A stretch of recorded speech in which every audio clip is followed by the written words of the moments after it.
Number 18, good luck on your pick 5 choices. The 1200 meter race is on its way. Benissimo shows alertness at the start. Is Spicy Time right behind in second, racing in third. Diamond's Wonder.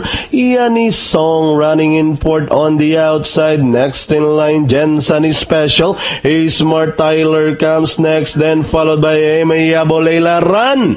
Algiri Run is the tailender, routing towards the 600. Now we have the favorite, Spicy Time takes up the running, dropping back in second, Benissimo, moving up down on the inside third, Diamond's Wonder. Yanni's Song running on the outside as they race for home without pressure in front.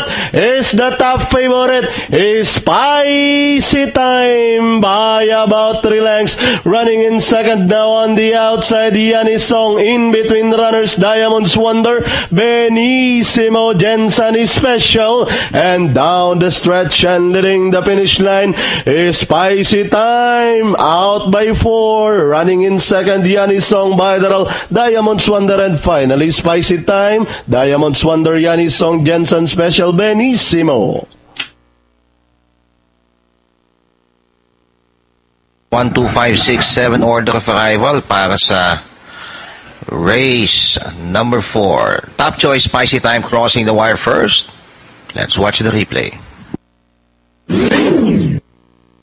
On your pick 5 choices, the 1200 meter race is on its way. Benissimo shows alertness at the start. Is Spicy Time